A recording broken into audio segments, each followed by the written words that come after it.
Hi there, welcome back to Daily Sales Tips with Chin.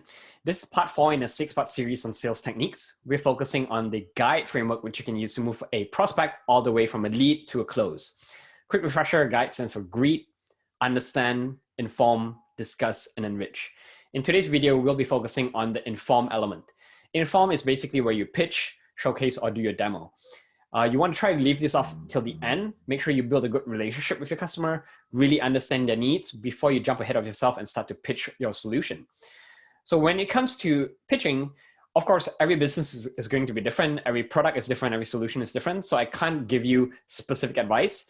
I'm going to instead focus on high-level advice that will help improve your presentation technique and also really help you avoid some common mistakes. So let's jump right to it. So before you actually jump to pitching, it's helpful to summarize everything that your customer just mentioned to you. This is useful because it really shows your customer that you are listening to them and you really understand their needs. And again, it makes it seem like whatever you're pitching to them is really tailor-made for them. If you're selling a product, I recommend that you try to avoid placing the product in front of the customer or in their hands too early, because if you do that, they will tend to fiddle around with the product and they'll focus too much on the product and won't actually listen to you, right? So make sure that you take the time to actually do your pitch first before you actually give them a trial. So this technique that you want to use here is called the feature benefit value technique. This is useful because it really shows people that features are not just useful, but are actually relevant to them. And I'll elaborate.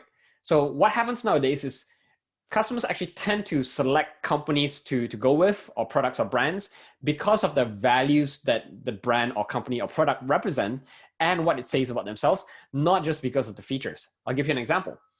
iPhone versus Android. They all have the same features. They have cameras, they have a certain amount of space, but some people gravitate towards one versus the other, right? For example, iPhone, maybe the values are easy to use, secure, quality associated with the brand status, right? Or Android, people focus on open source, more control over customization, not limiting themselves to one ecosystem of products. So you can see same features, but different values depending on what people care about. So you really want to understand when you're probing what your customers' values are, so you can tie your features back to them. A big confusion I often get over here is, what's the difference between benefit and value? Benefit is how the feature will solve the problem. Value is how the product will change their lives. So over here, you can see locally grown. Benefit is it helps the environment, no transport. Value is I'm a part of my community. It gives them a sense of belonging, right? Organic or pesticide-free, that's the feature. Benefit is healthy, and the customer cares about keeping their family healthier. So that's the value over there. So think about how can you tie those features to the benefit, solving the problem, to the customer's value. And if you pitch it that way, it really shows the customer how your solution will really benefit them. So I'll give you another example over here. So let's say a customer says they love to take pictures at night. So that's one of their needs. So they need a camera that has, is sensitive to light, works well at night.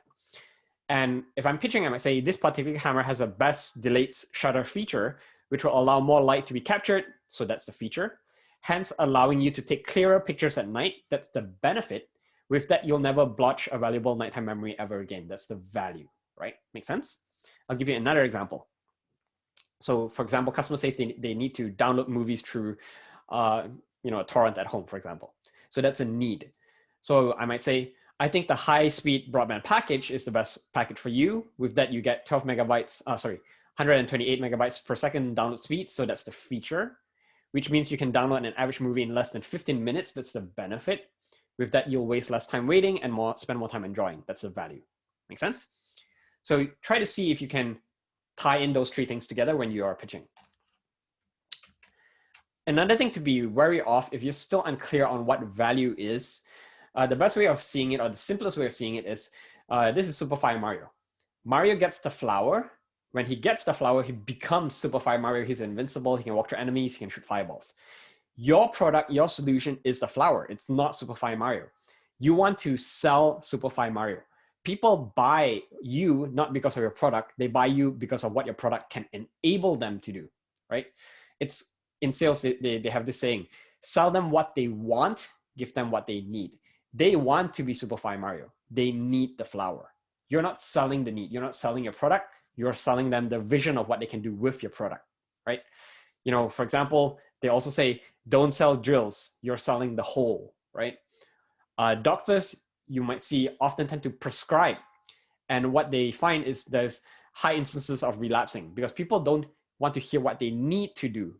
They want other things. I actually had a good friend of mine. He actually was telling me about his mom who had a recent heart attack, and she went to see a doctor, and the doctor told her she need to eat healthier, she need to exercise more, but she didn't actually take that advice to heart, and she relapsed. She had another case of a heart attack, right?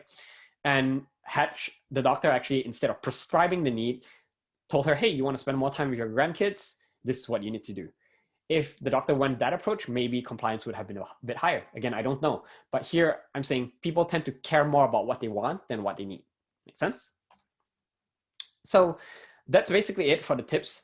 As an exercise, what you can do now is start to think and identify about some of the features for your product and solution. And for each feature, describe some direct benefits for them. And then from there, identify some higher level values that these benefits can possibly speak to, depending on who your customers are.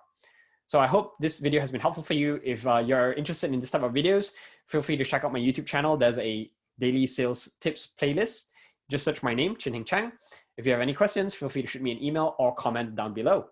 And until then, see you tomorrow, and we'll talk about the discussion phase tomorrow and how to close a customer.